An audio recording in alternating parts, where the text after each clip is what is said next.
Okay, good afternoon, everyone. I am Anisha Singh, and my review topic is oxidative undercurrents, the dual roles of reactive oxygen species in skin wound healing. So, starting with the skin, as we all know that skin provides passive physical barrier against infection and also harbors several type of immune cells that participate in innate and adaptive immunity. So, what is a wound? A wound is basically defined as any injury or break in the skin tissue. Example: cuts, scrapes, scratches, punctured skin, surgical wounds, and burns. And impaired wound healing can be life-threatening to living organisms. Also, literature studies have revealed that reactive oxygen species, which are the byproduct of oxygen metabolism, plays a dual role in skin wound healing, and thus wound healing requires a fine balance between the positive and deleterious effect of the reactive oxygen species, that it redox hemostasis.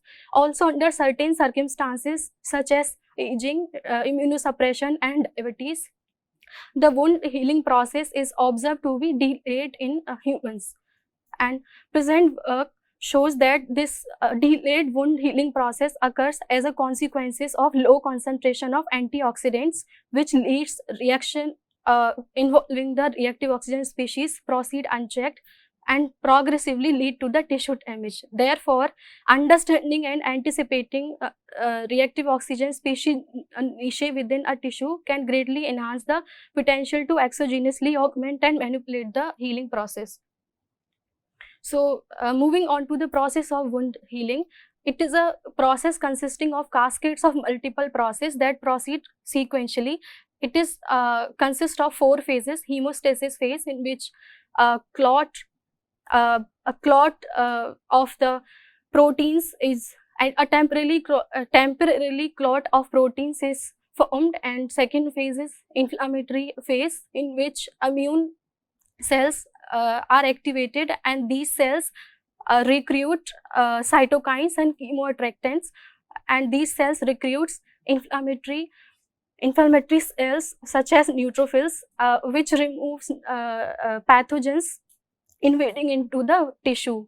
And third phase is proliferative phase. In this phase, reepithelialization, angiogenesis, matrix deposition, and granulation tissue formation occurs at the wounded place, and also neovascularization occurs, which provides the nutrient and oxygen to the emerging tissue, and afterwards the extracellular matrix formation occurs. And in the fourth phase, maturation and remodeling phase, the temporal extracellular matrix is gradually converted into mature scar. As you can see in this figure, the 4 phases of the wound healing are presented: hemostasis, inflammation, proliferation, and remodeling. Yes, sir.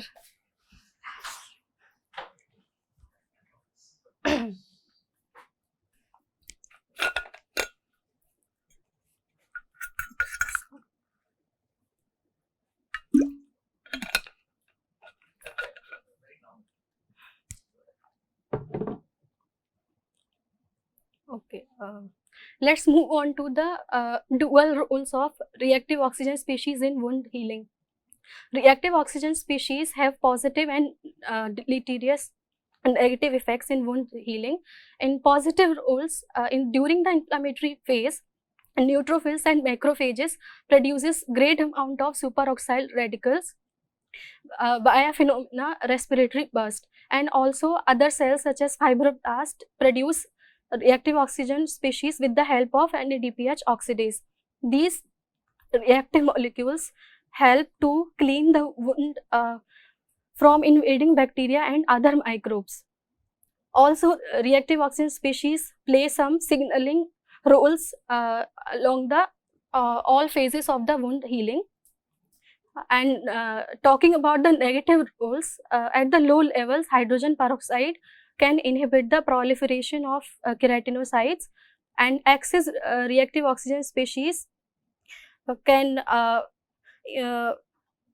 excess reactive oxygen species can strain signaling network by creating an imbalance redox hemostasis. So, talking about the regulatory roles of the reactive oxygen species, as I already mentioned that reactive oxygen species behaves as secondary signaling molecules apart from killing the microbes which invade into the tissue. So, in the regulatory roles in hemostasis phase, reactive oxygen species regulate the vasoconstriction, and reactive nitrogen species regulate the vasodilation. Also, low levels of H2O2, which is hydrogen peroxide, serves as the signaling molecule, and it upregulate the formation of blood vessels, which is angiogenesis. And also it is involved in the reepithelialization, as H2O2 triggers the activation of epidermal growth factor and keratinocyte growth factor, which induces the production of TGF alpha and fibroblast. As you can see in this picture that the roles of reactive oxygen species is indispensable in all the 4 phases of the wound healing. Next is the type of wounds. So before discussing the deleterious effect of reactive species in details, we have to understand the type of wounds. There are 2 types of wound: acute wounds and chronic wound. Acute wounds are the normal wound which can be treated within 30 days, and these wounds actually go through the normal healing process. But chronic wounds fails to go through the healing process normally even long after the injury, and these kind of wounds are seen in advanced age and immunosuppression and diabetes also. As you can see in the picture, chronic wounds are characterized by the persistent infection, delayed keratinocyte migration, and prolonged inflammatory phases, hypoxia, and poor vascularization, and also delayed fibroblast migration. So, let's understand the pathophysiology associated with chronic wounds. Studies have reported that hyperglycemic state directly affect the keratinocyte and fibroblast activity, which induces changes in the protein synthesis, proliferation, and it also reduces the antimicrobial peptide expression, and it increases the oxidative stress, which makes the skin susceptible to infection and damage. And therefore diabetic wounds exhibit angiogenesis, deregulated angiogenesis, and persistent inflammatory response, and increased level of oxidative stress with persistence bacterial colonization. And the deregulation of the inflammatory phase of the chronic wound is actually due to the sustained NLRP3 infrasosome activity. Basically, these NLRP3 are complexes of proteins which are involved in the normal wound healing process in the inflammatory phase. But in the chronic wounds, this activity is persistent, which lead to the production of more oxidative species, reactive oxygen species, which maintains the oxidative stress in the chronic wounds, and that leads to the impaired wound healing. Okay.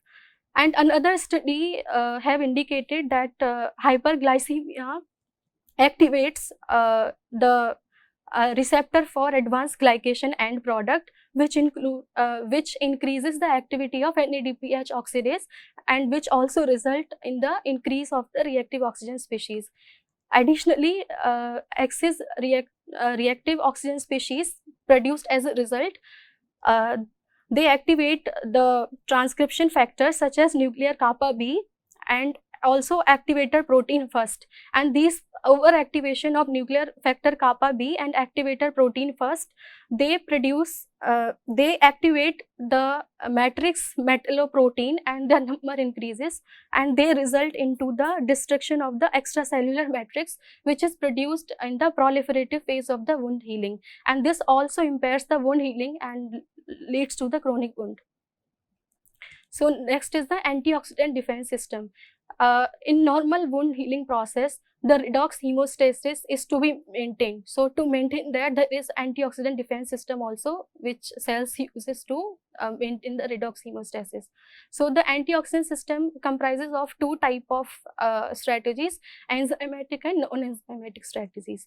Enzymatic are the most important strategies, which consist of the ROS detoxifying enzymes, and these enzymes are superoxide dismutase and glutathione peroxidase and catalase and etc.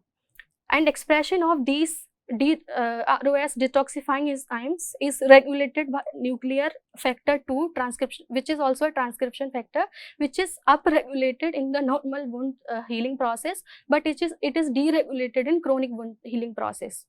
So in chronic wound healing process, the reactive oxygen species detoxifying enzymes are absent or either less. Yeah. Okay. Yeah. So in our antioxidant defense system, as we all know, superoxide dismutase can dismute the superoxide radical into hydrogen peroxide, which can be which is detoxified by the series of enzyme catalase, glutathione peroxidase, and peroxidadoxins. Now there are evidences for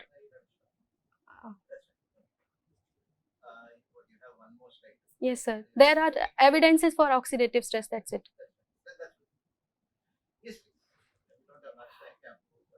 Yeah. Yeah. Yeah. Chronic. Yes.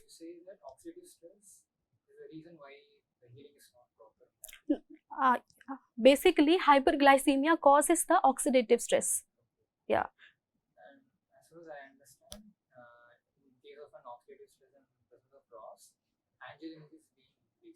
Yeah, it is increased. But actually, the level of oxidative stress in normal wound healing process, it is first elevated and afterwards it is actually decreased because of the ROS detoxifying enzymes. But in the chronic wounds, those detoxifying enzymes are actually absent or are less produced because this factor that I mentioned, nuclear factor 2, this is actually deregulated in chronic wounds. So it has the genes, it actually targets the genes for the expression of antioxidant enzymes. So the antioxidant enzymes are not there to scavenge the reactive oxygen species. So the oxidative stress persistence. Yeah. Yeah, angiogenesis. Yeah, true. See there.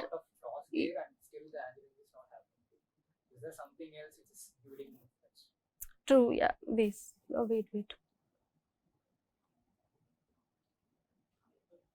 Yeah, there is a point in this PPT, in this slide, as you can see.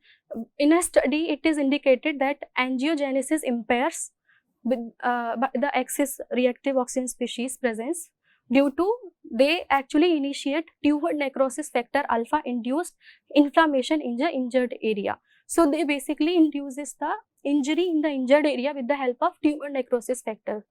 Yeah. Yeah, it is inhibiting the angiogenesis.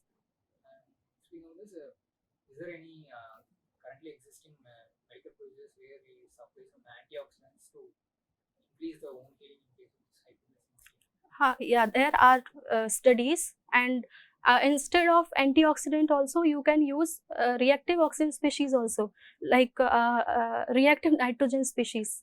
So reactive nitrogen species also have some positive and negative effect. But in case of chronic wound, it has been observed that reactive nitrogen species are not present in that much amount, and they are actually deregulated in the chronic wound. So there are strategies in which you provide reactive nitrogen species from outside, and that actually leads to the progression in the healing of the chronic wound. Yeah, nitric oxide. Yeah.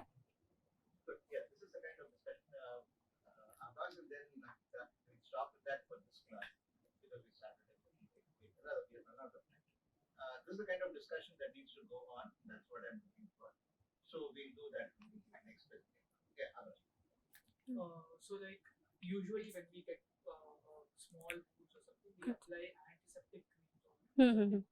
Yeah. These antiseptics actually they actually resist the pathogen from entering because they actually kill the microbe, right? What is antiseptic? They actually kill the microbe. So your antioxidant your reactive oxygen species need not to do that work. So antiseptic actually do that thing.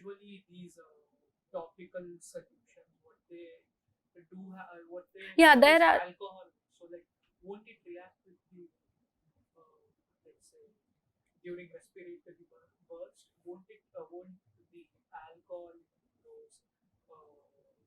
ointments react with the hydrogen peroxide? It can happen, but the cells actually have some other antioxidant molecules also, such as bilirubin, and heme oxygenase is a protein which help in the production of that.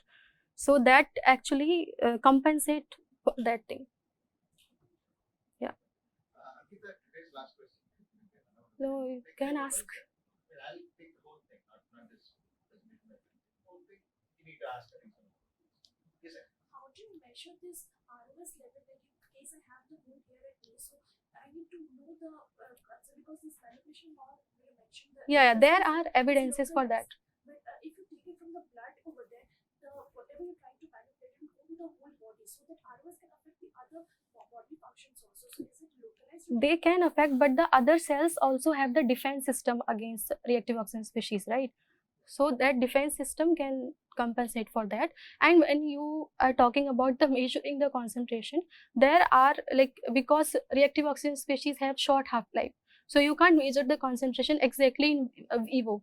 But there are experiments in which, just like sir mentioned in the class, there are techniques to do that, such as electron paramagnetic resonance spectroscopy you can do, and also you can do dihydroidium staining for superoxide radical detection. So there are studies that have actually done these things, and they have come to conclusion that the levels of superoxide occurred found at the peak in the initial phase of the injury. Yeah. Yeah. No, when we normally when we normally apply ointment, that time you don't need to do that. You don't do that. If you go to some physician, they won't do that, right? They don't detect the reactive oxygen species levels and everything.